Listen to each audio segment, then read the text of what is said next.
Connecticut, and one is in New York City. So, Right. but they're okay. They're okay, thankfully. What about you? Any scares? No, thank God, no. Knock on Oh, wood. No. yeah. So we are live right now on. And one is in New York City. So I just got to do one quick thing here. they're okay. They're okay. Sure. What about you? And then I'm going to. God, no. Knock on wood. So we are live right now. Give me 1 second here. I got to get rid of this. Sure.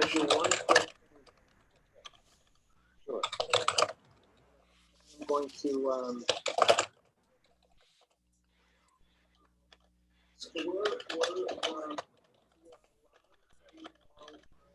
Give me 1 second here. I got to get rid of this.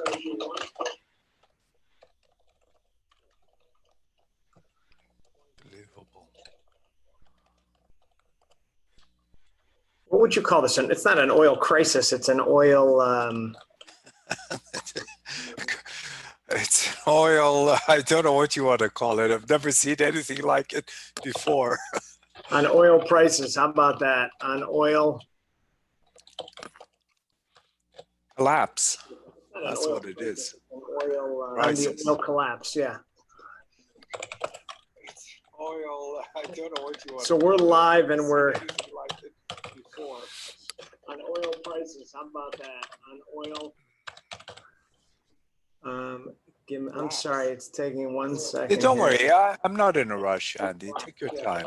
With all of these meetings, I thought I sent you one. So we're live. I thought I sent you one for 2 o'clock, but I must not have done it. Yeah. Okay, give me just a second here. Post. With all of these meetings, I thought I sent you one. And then I thought I sent you one for 2 o'clock, but I must not have done it. Yeah, I checked your email. There was no time on it. I only got one. Sorry. I don't know.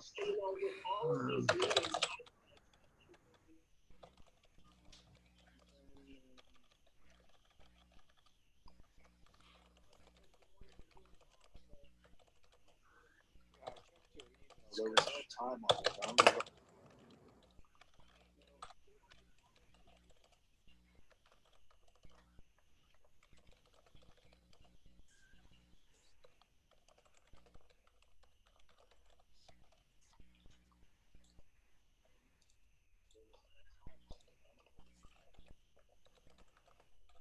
This is bizarre. All right. Okay. So now.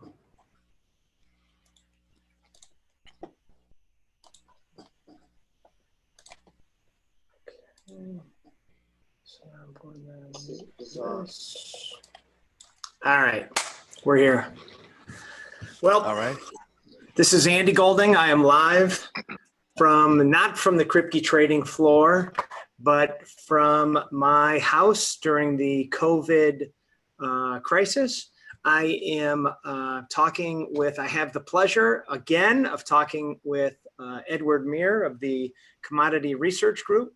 And today we're going to be talking about the oil collapse and the effects of the oil collapse on the other commodity markets, specifically the metals and potentially the plastics market if we have time. Edward, thank you for being here. I appreciate this. This is our second one, and the first one that we did a long time ago. Boy, things have changed. Oh, they sure have, Andy. Thank you for having me on, and I appreciate you always calling on occasion to share our ideas.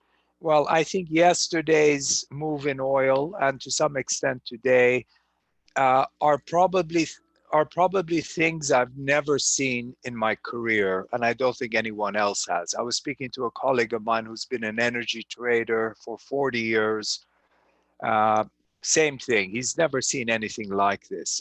We've seen negative prices on crude in some of the Canadian tar sands, oil fields there, because Canada has, as you know, a lot of oil.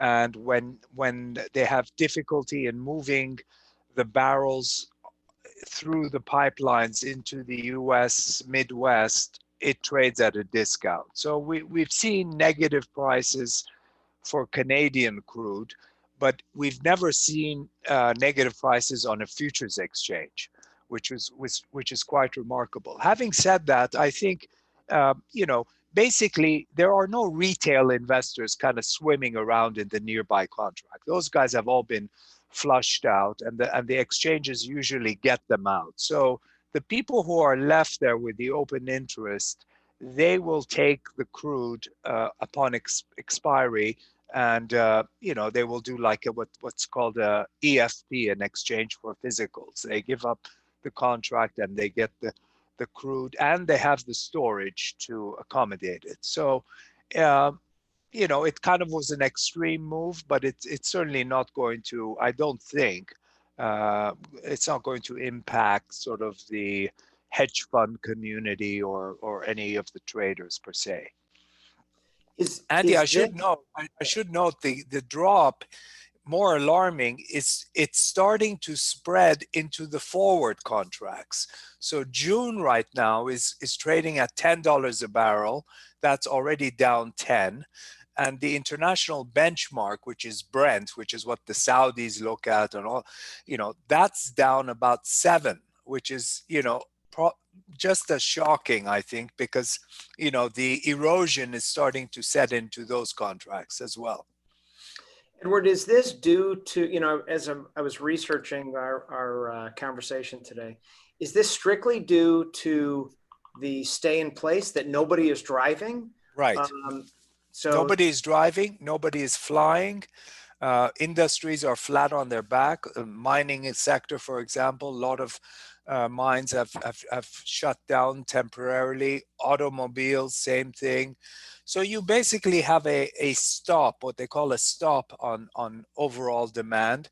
And on top of that, you have all these Saudi barrels that were bought some time ago. You remember when the Saudis said we're going to discount prices, and they had this little tiff with the Russians. Their barrels are just about arriving right now, because that takes about a month to 6 weeks. So it's sort of a perfect storm. Now, what I think will happen is maybe some of the governments, the G20 governments, will start buying some crude for their stockpiles. We said we would do it, but we didn't get funding in the recent congressional bill. So that has to be approved before the US stockpile could actually buy and pay for the crude. And I'm thinking some of these other governments are also going to start buying, but that's not really going to move the needle. We need normal growth, or else the crude is just going to sit there. So the big question, obviously, that is on my mind and a lot of other metal traders' minds is, how does this oil collapse? And I know you haven't seen historical data on this, but what do you believe, and this is your $1 million question, what do you believe the effects will be on the metals market?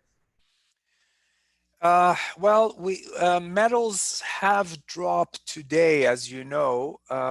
Copper is down about 7 cents, something like that. Everything else has dropped, maybe not as much.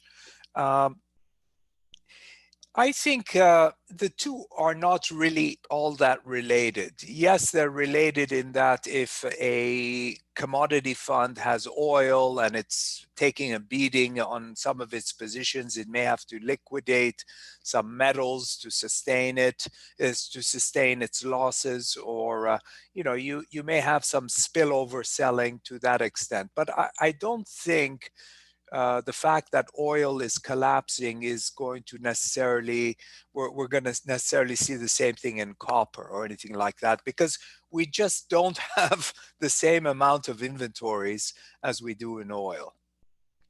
That is, I hope that when 3 months from now, when we look back on this question, you are totally correct too, or we'll both be probably, I don't know, looking for new work.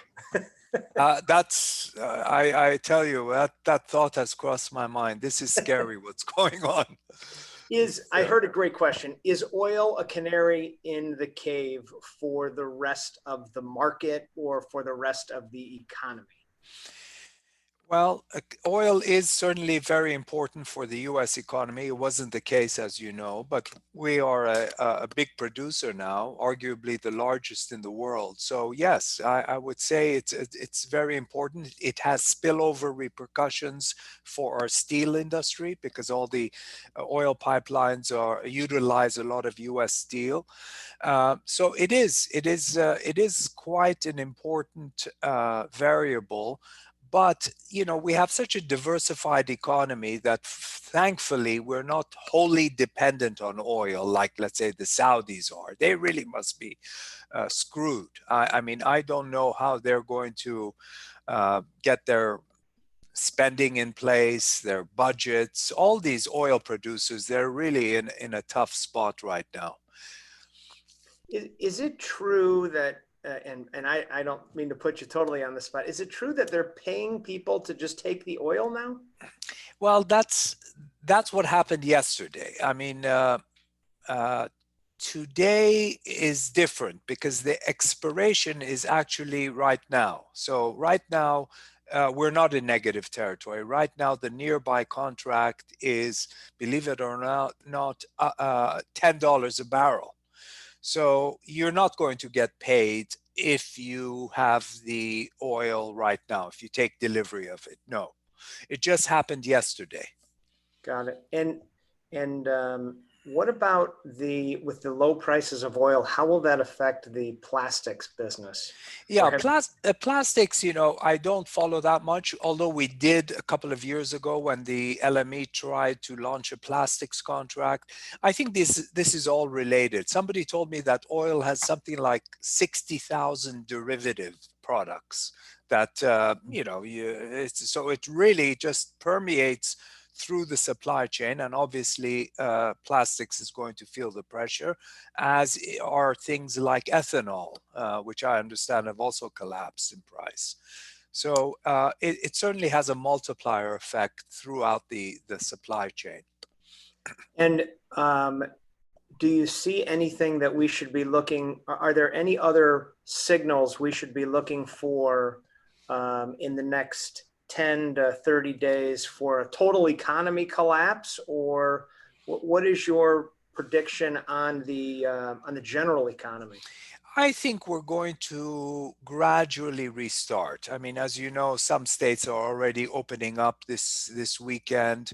I'm looking at the Chinese experience. China has pretty much come back, not all the way, but a good portion of the way. Their industrial production is creeping up, their pollution levels are going up, traffic is back on the streets, people are going out to restaurants. It's, there are people in the streets walking around, they're not social distancing or anything like that. But, China on its own can't do it. We need the rest of the world to also come into play. So I think we'll probably have I think we've seen the worst of it. Hopefully my words don't come back to haunt me, but I think we've seen the worst of it, and the pressure is on because you can't just sit in your house for a year. It just doesn't work.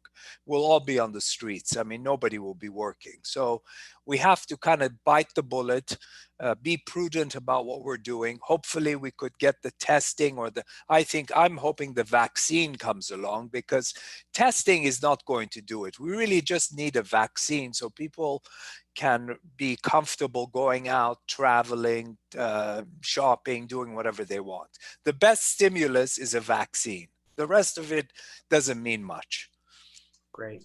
Well, as we started the call and as we're about to end it, I don't know if everybody heard, but the first question that I asked you was if your family is healthy and your colleagues are healthy and your friends are healthy. And thank God you said that. Yeah, that's the main thing. That's the main thing for everybody. It just shows where, what the priorities are. Really, this thing is a wake-up call.